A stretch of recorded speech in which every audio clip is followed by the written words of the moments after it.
ሰላም ጤና ይስጥልኝ እንደምንቆያችሁ ውድ አድማጮቻችን የፋስት ስፖርት ቲዩብ ነው። ተወዳጁና ተናፋቂው የእንግሊዝ ፕሪሚየር ሊግ ቅዳሜና እሁድ ቀጥሎ ሲደረግ ቅዳሜ ምሽት 2:30 ላይ ቼልሲ ወደ መርሲሳይድ ግዛት በማቅናት ከኤቨርተን ጋር የሚያደርገው ጨዋታ ይጠበቃል። በአውሮፓ ሻምፒየንስ ሊግ ፓሪስ ሰን ጀርመን የ8-2 አስከፊ ሽንፈት ያጋጠመው ቼልሲ ከሽንፈቱ ለማገገምና ወደ አሸናፊነት ለመመለስ ከፍተኛ ትግል ያደርጋል ተብሎ ይጠበቃል። ጨዋታውን በተመለከተ የተሰሙ አዳዲስ መረጃዎችን የማቀርብላችሁ ይሆናል። አሰልጣኝ ሊያም ሮዚነር ፕሬስ ኮንፈረንስ ላይ ተገኝተው እንግዲህ ስለ ጨዋታው ማብራሪያ ሰጥተዋል። አሰልጣኝ ሊያም ሮዚነር ያነሷቸውን ዋና ዋና ጉዳዮችን እንመለከታለን። የቼልሲው ወሳኝ የአማካኝ ስፍራ ተጫዋች የሆነው ኢንዞ ፈርናንዴዝ በክረምቱ የዝውውር መስኮት ቼልሲን ሊለቅ ይችላል የሚሉ መላምቶች በሰፊው እየተዘገቡ ይገኛሉ። የምር ኢንዞ ፈርናንዴዝ ቼልሲን ሊለቅ ይችል ይሆን የሚለውም ጉዳይ እንደዚሁ የምንመለከት ይሆናል። ሌሎች ቼልሲን የተመለከቱ መረጃዎችን በየመሃሉ የማቀርብላችሁ ይሆናል። እስከ መጨረሻው አብራችሁን ቆዩ።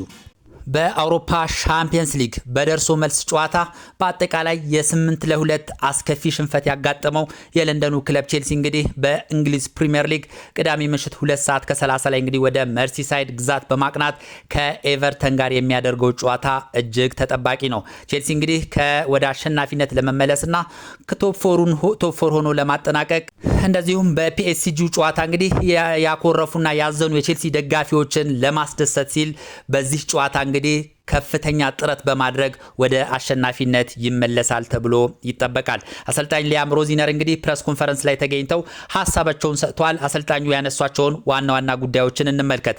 በቅድሚያ እንግዲህ ስለ ቻሎባ አንስተዋል። ቻሎባ እንግዲህ ባጋጠመው ጉዳት ምክንያት ለ6 ሳምንታት ያህል ከሜዳ እንደሚርቅ አሰልጣኝ ሊያም ሮዚነር ተናግሯል።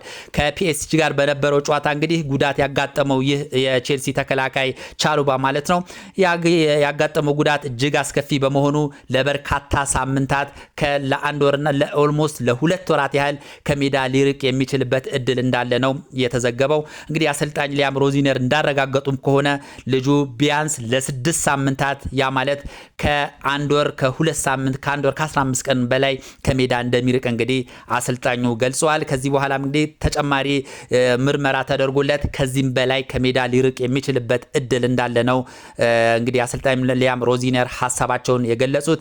የቼልሲ ተከላካዮች እንግዲህ አሁን ላይ የቼልሲ የተከላካይ ክፍል በእጅጉ እየሳሳ ይገኛል። ሪስ ጀምስ የለም። አሁንም እንግዲህ የቼልሲ ወሳኝ ተጫዋች የሆነው ቻሎባ ጉዳት አጋጥሞታልና ከዚህ በኋላ ቼልሲ በምን መልኩ ጨዋታዎችን ያደርጋል፣ በምን መልኩ የተከላካይ ክፍሉን ያጠናክራል የሚለው ጉዳይ እጅግ አጠያያቂ ነው። እንግዲህ በእንቅርት ላይ ጆሮ ደግፍ እንዲሉ እንግዲህ የቼልሲ እንግዲህ አሁን ላይ ምርጥ ተከላካይ የሚባለው እንግዲህ ቼልሲ ላይ አሁን ላይ ካሉ ተከላካዮች መካከል እንግዲህ አንድ ሊጠቀስ የሚችል ተከላካይ ነው ቻሎባ። እሱም እንግዲህ ለ6 ሳምንታት ያህል ከሜዳ እንደሚርቅ እንግዲህ አሰልጣኝ ሊያም ሮዚነር በፕሬስ ኮንፈረንስ ላይ አረጋግጧል። ሌላው እንግዲህ አሰልጣኙ ያነሱት የበረኛው ጆርጊንሰን ጉዳት ነው። ይህ እንግዲህ የቼልሲ ሁለተኛ በረኛ የሆነው ጆርጊንሰን እንደዚሁ ጉዳት አጋጥሞት ከሳምንታት በኋላ ሊሆን እንደሚችል ነው እንግዲህ ወደ ሜዳ ይመለሳል ተብሎ የሚጠበቀው። ያጋጠመው ጉዳት ያን ያህል ከባድ የሚባል አይደለም። ነገር ግን 1 እና 2 ሳምንታት ያህል ከሜዳ እንደሚርቅ ነው አሰልጣኝ ሊያም ሮዚነር የገለጹት። ሌላው እንደዚሁ ስለ ጀምስ ጉዳት አንስተዋል። እንግዲህ ጀምስ ባጋጠመው የሃምስትሪንግ የብሽሽት ጉዳት ማለት ነው ከ2 ወራት በላይ ከሜዳ እንደሚርቅ ተገልጿል። እንግዲህ ይህ አስደናቂ የቼልሲ ተጫዋች ለቼልሲ እስከ 2032 የሚያቆየውን የ6 ዓመት ኮንትራት ከፈረመ በኋላ በፈረመ ማግስት ነው እንግዲህ ይህ ከባድ ጉዳት ያጋጠመው። በዚህ ምክንያት እንግዲህ ሪስ ጀምስ ለ2 ወራት ያህል ከሜዳ እንደሚርቅ እንግዲህ አሰልጣኙ በድጋሚ አረጋግጧል። በቀጣይ ሳምንት እንግዲህ ኢንተርናሽናል ብሬክ ይኖራል። ከዛ በኋላ እንግዲህ የጉዳቱ መጠን በደንብ አስልተንና በደንብ ከጤና ባለሙያዎች ጋር ተነጋግረን በይበልጥ ይፋ የምናደርግ ይሆናል። እስካሁን ባለው ድረስ ግን እንግዲህ የቼልሲ ወሳኝ ተጫዋች የሆነው ሪስ ጀምስ ለ2 ወራት ያህል እንግዲህ ከሜዳ የመራቁ ነገር እርግጥ ነው ሲሉ ነው አሰልጣኝ ሊያም ሮዚነር በፕሬስ ኮንፈረንስ ላይ የተናገሩት።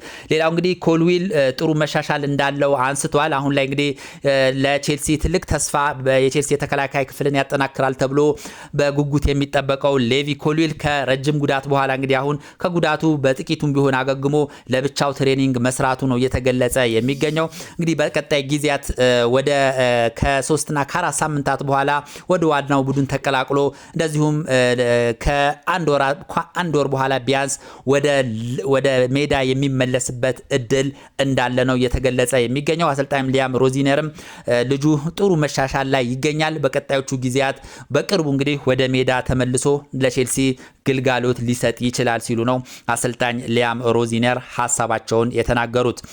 ሌላው የቡድኑ ያሰላለፍ ቀድሞ መውጣቱን በተመለከተ ሊክ ማድረጉን በተመለከተ ተጠይቀው ነበረ።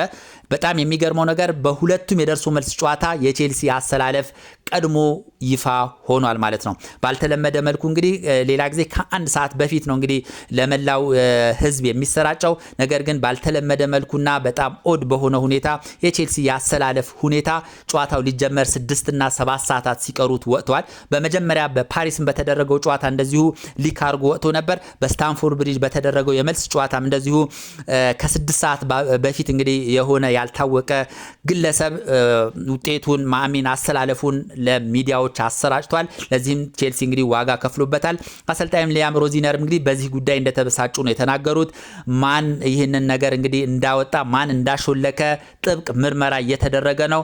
ይህንን አሾልኩ የተገኘ ተጫዋቹም ሆነ የትኛውም የቼልሲ ስታፍ ወይም ደግሞ የትኛውም የቼልሲ ሰራተኛ ይቀጣል ሲሉ ነው አሰልጣኝ ሊያም ሮዚነር የተናገሩት። ምናልባት ተጫዋቾች ላይሆኑ ይችላል ወይም ደግሞ አንዳንድ ሰራተኞች መረጃ የደረሳቸው በቼልሲ ቡድን ላይ የሚሳተፉ ረዳቶችም ሊሆኑ ይችላሉ። ብቻ ጨዋታው እንግዲህ 6 ሰዓት ሲቀረው የቼልሲ አሰላለፍ ይህን ይመስላል በሚል እንግዲህ አውጥቶታል። የፈረንሳይ ሚዲያዎችም ሲዘግቡ ነበርና የተገኘበት ሰው እንግዲህ ብርቱ ቅጣት እንደሚቀጡት ነው አሰልጣኝ ሊያም ሮዚነር ዛሬም አስረግጠው የተናገሩት። ሌላው 8-2 ስለደረሰባቸው አስከፊ ሽንፈት ተጠይቀው ነበረ።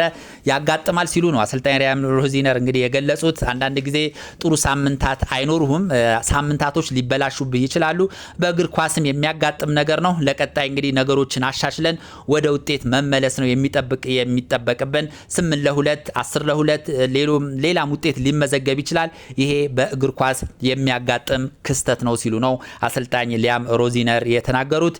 ሌላው እንግዲህ ይህ ከኤቨርተን ጋር የሚደረገው ጨዋታ ወደ አሸናፊነት የምንመለስበት ከደረሰብን አስከፊ ሽንፈት የምናገግምበት ጨዋታ ይሆናል ሲሉ አሰልጣኝ ሊያም ሮዚነር ስለ ጨዋታው እንግዲህ ሐሳባቸውን ገልጿል ማለት ነው። ሌላው ስለ ኢንዞ ፈርናንዴዝም እንደዚሁ ሐሳባቸውን ገልጿል። በጣም የምንወደው ተጫዋች ነው፣ በቼልሲ ቤት ደስተኛ ነው፣ ከቼልሲ ጋር መቀጠል ይፈልጋል ሲሉ እንግዲህ አሰልጣኝ ሊያም ሮዚነር ሐሳባቸውን ገልጿል። ኢንዞ ፈርናንዴዝን በተመለከተ እንግዲህ በርካታ ሚዲያዎች በክረምቱ የዝውውር መስኮት ቼልሲን ይለቃል የሚሉ ዘገባዎች በብዛት እየተናፈሱ ይገኛሉ። አሁን ላይ ባለው የቼልሲ ሁኔታ ደስተኛ አይደለም። በዚህም ምክንያት ወደ ተሻሉ አቋም ወዳላቸው ክለቦች ሊያመራ ይችላል የሚሉ እንግዲህ ዘገባዎች በብዛት እየወጡ ይገኛሉ። በተለይ ወደ ማድሪድ አሊያም ደግሞ ወደ ፒኤስጂ ሊያመራ የሚችልበት ሰፊ እድል እንዳለ ነው በርካታ መገናኛ ብዙሃን እየገለጹ የሚገኙት። እሱም ተጠይቆ ነበረ። እኔ አሁን ቼልሲ ላይ ነው ማተኮር የምፈልገው፣ ገና ከዚህ በኋላ 8 ጨዋታዎች ያህል ይቀራሉ፣ የዓለም ዋንጫ አለ፣ ይቅርታ የዓለም ዋንጫ አለብኝ፣ እንደዚሁም የኤፍኤ ካፕ ጨዋታዎች አሉ፣ እነሱ ላይ ነው ማተኮረው። ከዛ በኋላ ግን አስቤበት እንግዲህ የምወስን ይሆናል ብሏል። እሱም እንግዲህ የመውጣት ፍላጎት እንዳለው ነው በዚህ ኢንተርቪው እንግዲህ እየገለጸ የሚገኘው። አሁን ላይ እንግዲህ የቼልሲ ባለቤቶች ቼልሲን እየያዙ ያሉበት ሁኔታ ጥሩ አይደለም። አብዛኞቹ የቼልሲ ተጫዋቾች በክለቡ ደስተኛ አይደሉም እና ከዛ ውስጥ መካከል አንዱ ኢንዞ ፈርናንዴዝ ነው፣ በቼልሲ ቤት ደስተኛ ካልሆኑ ተጫዋቾች ማለት ነው። በዚህም ምክንያት እንግዲህ ከፓሪስ ሰን ጀርመን ወይም ደግሞ ከሪያል ማድሪድ የናስፈርምህ ጥያቄ የሚቀርብለት ከሆነ ወደ እነዛ ክለቦች የሚያመራበት እድል ሰፊ እንደሆነ ነው እየተገለጸ የሚገኘው።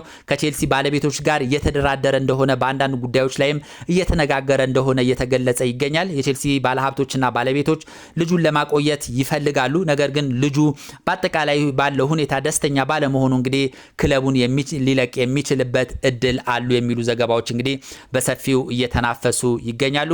ኢንዞ ፈርናንዴዝን በተመለከተ እንግዲህ በቀጣይ ላይ ሌሎች ዘገባዎች ስለሚወጡ ከስር እንግዲህ ተከታትዬ የማቀርብላችሁ ይሆናል ማለት ነው። ቼልሲና ኤቨርተን እንግዲህ በአጠቃላይ 184 ጊዜ ተገናኝተዋል።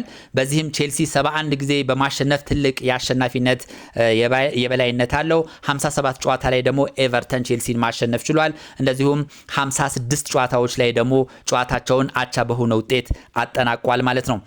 እንግዲህ በዚህ ፕሪሚየር ሊግ እንግዲህ ቼልሲ አሁን ላይ 48 ነጥብ በመያዝ 6ኛ ደረጃ ላይ ተቀምጧል። እንደዚሁም በእንግሊዝ ፕሪሚየር ሊግ በአጠቃላይ 53 ጎል ማስቆጠር ችሏል። በአንጻሩ ኤቨርተን ስንመለከት 43 ነጥብ በመያዝ አሁን ላይ 8ኛ ደረጃ ላይ ይገኛል። በዚህ ፕሪሚየር ሊግ እንግዲህ 34 ጎሎችን ኤቨርተኖች ማስቆጠር ችሏል ማለት ነው። ባለፉት ያደረጓቸው የእርስ በርስ 3 ግንኙነቶችን ስንመለከት ቼልሲ የተሻለ የአሸናፊነት ሪከርድ አለው። ለምሳሌ በስታንፎርድ ብሪጅ በተደረገው በቅርቡ በተደረገው የመጀመሪያ ዙር የፕሪሚየር ሊግ ጨዋታ ቼልሲ ኤቨርተንን 2-0 ማሸነፍ ችሏል። ከዛ በፊትም እንደዚሁ በ2025 ላይ 1-0 ቼልሲ አሸንፏል። እንደዚሁም ከዛ በፊት ጨዋታቸውን 0-0 በሆነ ውጤት አጠናቋል። ያለፉትን 3 የእርስ በርስ ግንኙነቶችን ስንመለከት ቼልሲ የተሻለ አሸናፊነት አለው።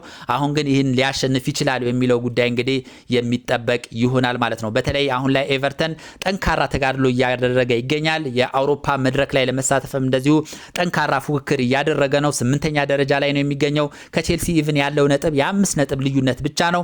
የአውሮፓ ሻምፒየንስ ሊግ፣ ኮንፈረንስ ሊግ ላይ፣ ዩሮፓ ሊግ ላይ የመሳተፍ ሰፊ እድል አለው ኤቨርተን። ስለዚህ እነዚህን በዚህ ከቼልሲ ጋር በሚደረገው ጨዋታ ላይ እንግዲህ ለቼልሲ ትልቅ ፈተና ይሆናል ተብሎ ይጠበቃል ማለት ነው። ቼልሲም እንግዲህ ከሁሉም ውድድሮች ቀስ በቀስ እየተሰናበተ ይገኛል። በአውሮፓ ሻምፒየንስ ሊግ በአስከፊ ሁኔታ ነው የተሰናበተው።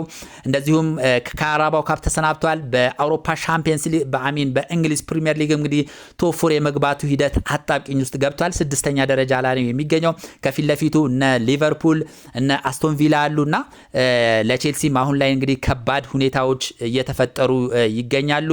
እንደዚሁም አሁን ላይ የቼልሲ ደጋፊዎች በቼልሲ ባለሀብቶች አስተዳደራቸው ደስተኞች አይደሉም። ተቃውሞች እየተደረጉ ነውና የቼልሲ ነገር እንግዲህ እጅግ አሳሳቢ ነው ብሎ መናገር ይቻላል።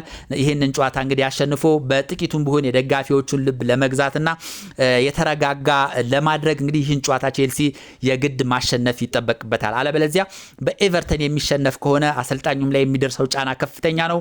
የቼልሲ ባለቤቶችም ላይ እንደዚሁ ከፍተኛ ጫና ይደርስባቸዋል ተብሎ ይጠበቃልና ቼልሲ እንግዲህ ከኤቨርተን ጋር የሚያደርጉት ጨዋታ ቅዳሜ ምሽት 2:30 ላይ እንግዲህ በጉጉት ይጠበቃል ማለት ነው። በአጠቃላይ እንግዲህ ቼልሲን በተመለከተ የተሰሙ ዋና ዋና መረጃዎች እነዚህ ነበሩ። ስለነበረን ቆይታ እጅግ አድርጌ ያመሰግናለሁ። መልካም ጊዜ